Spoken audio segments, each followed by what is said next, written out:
Bem-vindos ao 7º podcast do programa Clássicos do Projeto Weltanschauung, que vem procurando trazer obras clássicas ao longo da história, da literatura, do pensamento ocidental, para oferecer aos nossos seguidores referências válidas a seus estudos, pesquisas e, em última análise, a construção de uma visão de mundo.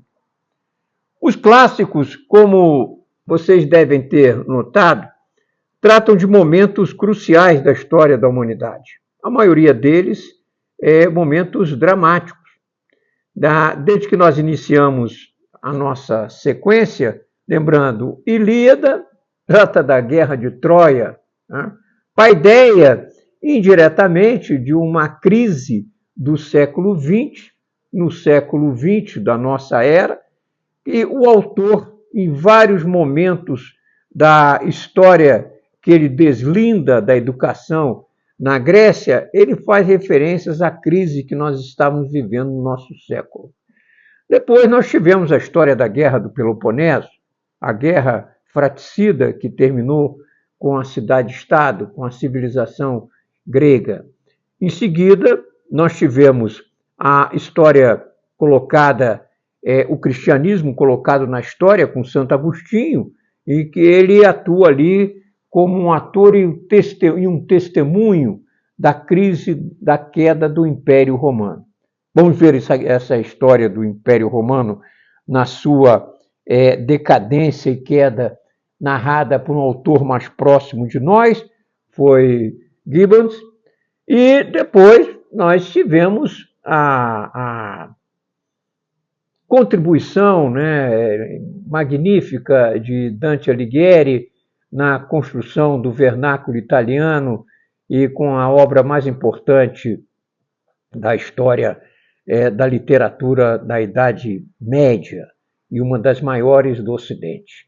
Então, nós podemos, a essa altura, dizer que, quando nós falamos de clássico, nós estamos falando de obras que marcaram a história da humanidade, não só da literatura, mas marcaram a história da humanidade, e a maioria delas em situações dramáticas que se vivia.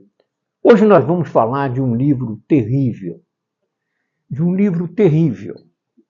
livro muitas vezes citado, um livro que inspira temores até os nossos dias, pelas lições que estão nele contidas, não só pela pena do autor, mas também pela construção de uma utopia que até hoje nos assombra.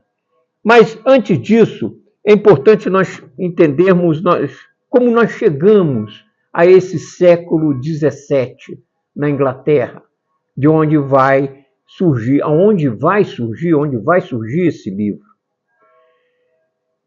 A última vez que nós estivemos conversando sobre clássico, nós tratamos de comédia, a Divina Comédia, Inferno, Purgatório, Paraíso, escrito por Dante Alighieri. No início do século XIV, o século anterior, o século XIII, havia sido um século de uma grande expansão da cristandade ocidental. As cidades começam a crescer, a produção de alimentos melhora, a população aumenta, o Ocidente reage às ameaças que vem sofrendo de outros povos e civilizações, vão acontecer as cruzadas, vão acontecer a arquitetura gótica, vão acontecer as universidades. Então, é um momento, digamos, de esplendor da cristandade ocidental. Esse período vai viver um esgotamento no final do século XIII e no início do século XIV, nós vamos testemunhar na história graves problemas nessa parte do mundo, na Europa Ocidental. Fenômenos climáticos que vão prejudicar as colheitas, grandes fomes no campo e nas cidades, sucessivas epidemias, até culminar com uma epidemia que teve um efeito de uma bomba atômica na Europa do século XIV, a peste negra, que chegou nos portos do Mediterrâneo em 1347, 48. Nós temos em seguida o início da Guerra dos 100 Anos, E, em suma, nós temos uma perda de vidas e um estrago, uma destruição enormes. E, ao mesmo tempo, estragos institucionais. Nós temos o duplo papado, o papado de Avignon, o rei da França se apropria do Papa, coloca em Avignon. Depois nós vamos ter um Papa em Roma e um antipapa ainda em Avignon, um drama da Igreja Católica. Vamos ter problemas teológicos não resolvidos que vão levar a misturas das ciências naturais com fé, inclusive sobre a Eucaristia. Então, aquele final do século XIV vai trazer questões que vão se agravar no século XV. Esse duplo papado vai cometer erros, o papado de Roma vai cometer erros muito sérios na supressão da revolta hussita. Então vão sendo plantadas as sementes de uma grande explosão que vai acontecer no século XVI. Essa grande explosão, qual é? É o desafio da reforma protestante, a divisão da cristandade ocidental. E não fica só na questão de Lutero, né? A Lutero segue-se Calvino, uma proposta ainda mais ousada de substituir a Igreja Católica por uma Igreja Universal em torno dos seus preceitos, dos preceitos calvinistas, e, nesse momento, a Inglaterra segue a uma tendência, na época, de nacionalizar, de os grandes países se apossarem da Igreja. Desde a antiguidade, esse fenômeno acontecia. Lideranças, falsos profetas ou poderes políticos tentavam se apropriar do cristianismo para fins próprios. Isso, no final da Idade Média, se repete de uma maneira mais intensa. O rei da França sequestra praticamente o Papa, e o rei da Inglaterra, quando não tem o Papa a seu lado na anulação de mais um de seus casamentos, simplesmente decreta o ato da supremacia e diz que está desligado de qualquer vínculo com Roma. E se faz chefe da Igreja da Inglaterra, a Igreja Anglicana, em 1574. Então, é o Henrique VIII. Então, é mais uma ruptura, não só uma ruptura interna em vários países, na Alemanha, vai desencadear uma série de revoltas, isso vai culminar na Guerra dos 30 Anos, entre 1618 e 1648, e na Inglaterra, que fica fora dessa guerra, mas ela cria uma guerra civil, digamos, interna, uma guerra civil religiosa a partir desse ato de supremacia, dado o grande número de católicos ingleses e principalmente escoceses. Então, esse início do século XVI é um grande tumulto, né, que é um século de rupturas, ao mesmo tempo de chegada das riquezas, das grandes navegações, dos conhecimentos. Então, é um século disruptivo, colocamos assim. No século XVII, a crise se aprofunda. Então, nós temos nessa Inglaterra, meio protestante, entre aspas, mas anglicana, na forma de ligação do poder político com o poder religioso, na forma da chefia, de uma chefia da igreja, praticamente uma teocracia, que não era aceita por uma parte da sociedade católica, mas não só católica. Os presbiterianos escoceses também não se subordinavam às pretensões anglicanas do chefe da igreja, que era o chefe de Estado, o rei da Inglaterra. Então estava plantada uma grande discórdia na Inglaterra, e isso vai explodir numa guerra civil em 1642. Vejam bem, a Guerra dos 30 Anos estava se devastando a Europa continental. Em 1642 explode uma guerra civil religiosa dentro da Inglaterra, que vai culminar com a derrota e a decapitação do rei, Carlos I, que era católico. O filho foge, consegue reunir um exército, sob o nome de Carlos II, o príncipe de Gales, e é derrotado novamente pelas hostes de Cromwell, que era o líder protestante dos puritanos, e que vai se tornar o ditador da Inglaterra, o Lorde Protetor, e Carlos II fica exilado em Paris. É nesse contexto que vai surgir um membro da corte de Carlos II, que já vinha produzindo ideias. Ele era um mentor, era uma moda na época, os filhos dos nobres, dos homens poderosos, serem educados por preceptores, por tutores, por mentores.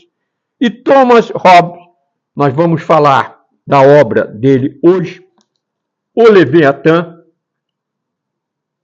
como eu disse, um livro terrível, cujo a denominação assusta muita gente até hoje. Thomas Hobbes era um mentor de uma família, de um filho de uma família poderosa, com ele percorreu vários pontos da Europa, estava habituado aos corredores do poder e às manobras políticas da época. E nesse momento ele acompanha a fuga da corte de Carlos II para Paris.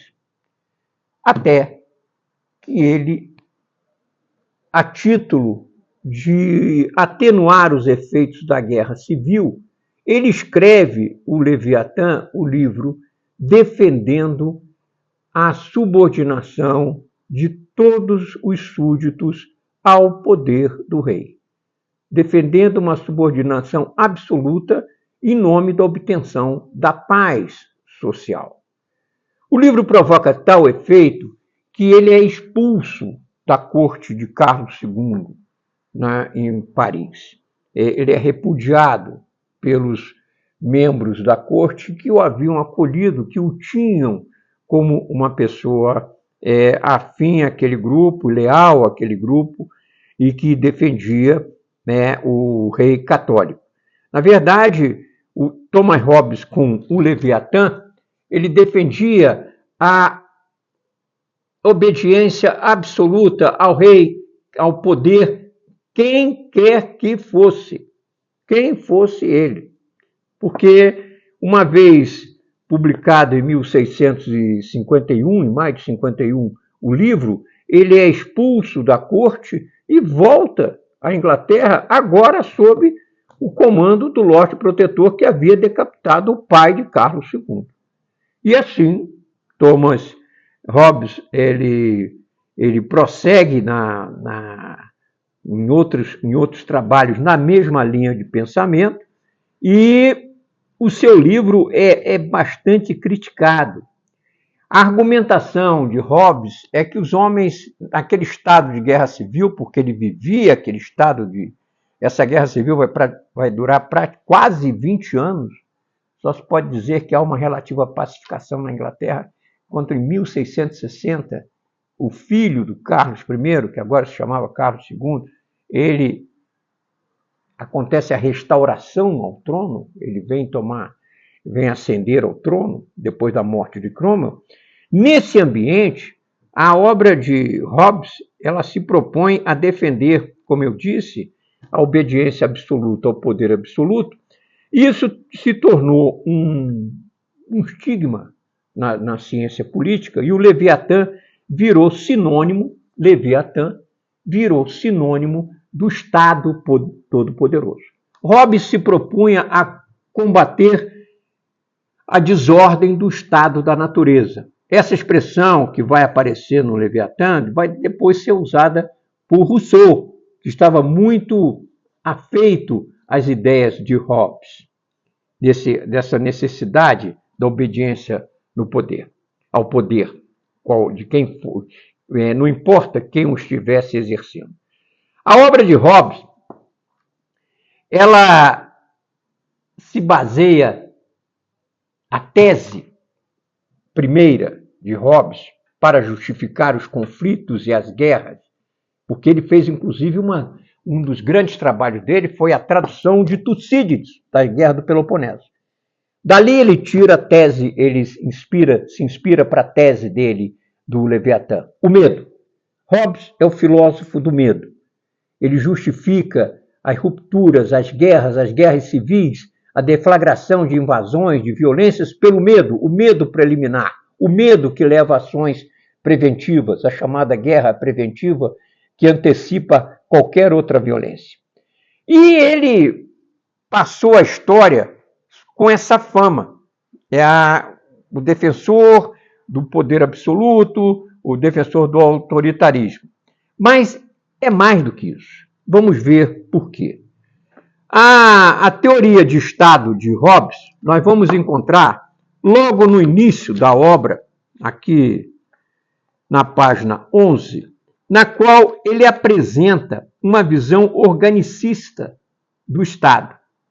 Então, pois o que é o coração senão uma mola, e os nervos senão outras tantas cordas, e as juntas senão outras tantas rodas, imprimindo movimento ao corpo inteiro, tal como foi projetado pelo artífice. E a arte vai mais longe ainda, imitando aquela criatura racional, a mais excelente obra da natureza, o homem. Porque pela arte é criado aquele grande Leviatã, a que se chama República ou Estado, que não é senão um homem artificial, embora de maior estatura e força do que o homem natural, para cuja proteção e defesa foi projetado, e no qual a soberania é uma alma artificial, pois dá vida e movimento ao corpo inteiro. Os magistrados e outros funcionários judiciais e executivos, juntas artificiais, a recompensa e o castigo pelos quais, atados à rede de soberania, todas juntas e todos os membros se movem para cumprir o seu dever. Hobbes esboça uma teoria contratualista de viés organicista, mas nós vamos ver que essa visão organicista aqui não é privilégio dele, nós vamos ver desde a antiguidade outras abordagens organicistas de Estado e de vida em sociedade. Ele vai levar isso mais longe ainda.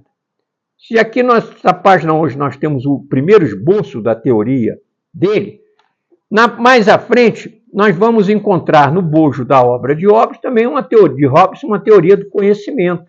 Há uma tabela interessante da qual eu até me vali para produzir um ensaio alguns anos atrás, Idealismo e Materialismo na História.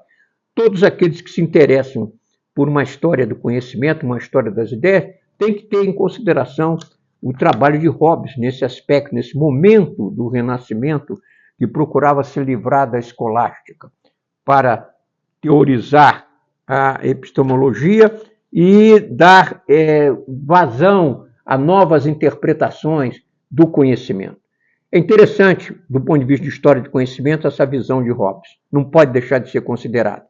Mas, em seguida, Hobbes apresenta uma teoria de poder. Uma série de afirmações. A reputação de poder é poder. Sucesso é poder. A reputação de prudência na conduta da paz ou da guerra é poder. A eloquência é poder. A beleza é poder. As ciências são um pequeno poder, porque não são eminentes e, consequentemente, somente são reconhecidas em alguns homens, e mesmo nestes em poucas coisas, porque é da natureza da ciência que só a podem compreender aqueles que, em boa medida, já alcançaram. Uma teoria pessimista. O valor e a importância do homem, como o de outras coisas, é o seu preço. Isto é, tanto quanto seria dado pelo uso do seu poder. Ele faz uma série de colocações nessa teoria de poder que lembra muito Maquiavel. É uma obra do seu tempo, um tempo de caos, um tempo de guerra civil, um tempo de discórdia e de violência que vai marcar a história da Inglaterra. Nós podemos até apontar que daí vem a preocupação inglesa, que foi realmente o primeiro Estado moderno que se organizou depois da Revolução Gloriosa, vamos falar em seguida disso, mas com base na tolerância, porque os ingleses experimentaram na própria carne como o dissenso religioso levado às últimas consequências, como a divisão da sociedade, custa caro a ela mesma. Então ele apresentou essa teoria do poder e, em seguida, nós vemos, nessa teoria do poder, nós vamos identificar uma contradição, porque ela é mecanicista. E já temos aí uma contradição entre uma visão organicista de Estado, né, e uma visão mecanicista, independente de moral. Isso fazia nexo com a sua vivência de corte, com a sua vivência do poder. De tal forma que Hobbes pode ser visto como um realista cru, a exemplo de Maquiavel, que via as coisas de uma determinada maneira, mas me permitam aqui colocar, para finalizar essa nossa apresentação, o que, a meu ver, é o erro, a razão do temor causado talvez de uma maneira não tão percebida, por quem se aprofunda na obra de Hobbes. É a sua apologia da teocracia, do uso da religião para fins políticos. Hobbes chega ao ponto de dizer que cabe ao soberano interpretar os evangelhos e apresentar as verdades do Novo Testamento conforme o seu interesse, conforme a sua visão. Por isso, Hobbes foi considerado o teólogo do ateísmo cristão, porque ele foi tão longe na subordinação total da sociedade ao poder do soberano que isso envolveu a religião. E para nós não colocarmos na boca de Hobbes o que ele não falou, vamos deixar ele falar. Porque quando cristãos não aceitam o seu soberano cristão como profeta de Deus, ou têm que aceitar os seus próprios sonhos como a profecia pelo qual tencionam governar-se, e a tumescência dos seus próprios corações como Espírito de Deus, ou então têm que aceitar ser dirigidos por um príncipe estrangeiro ou por algum de seus concidadãos capaz de os enfeitiçar. Então aqui Hobbes decreta que o fim de qualquer desobediência, inclusive a interpretação religiosa em relação ao soberano, ia desgraçar o povo e a sociedade. Uma questão que está longe de ser consenso já naquela época e muito menos nos dias de hoje. Daí a razão porque Leviatã é uma obra estigmatizada como apologia do poder sem freios. O Leviatã de Hobbes deve ser lido e conhecido por todos os interessados em ciência política, e as reflexões a respeito dele certamente devem ir muito além do que nós colocamos nesse breve espaço aqui disponível, mas lembrando sempre que a teoria que Hobbes criou e apresentou em Leviatã não se encerra nela. Ela prosseguiu de diversas formas, chegando até os nossos dias em quimeras dramáticas, algumas das quais promoveram grandes violências e grande arbítrio em nossas sociedades. Com isso, então, fica o comentário e a recomendação que tenham como referência nos seus estudos sobre ciência política essa obra tremenda e terrível, o Leviatã, de Thomas Hobbes.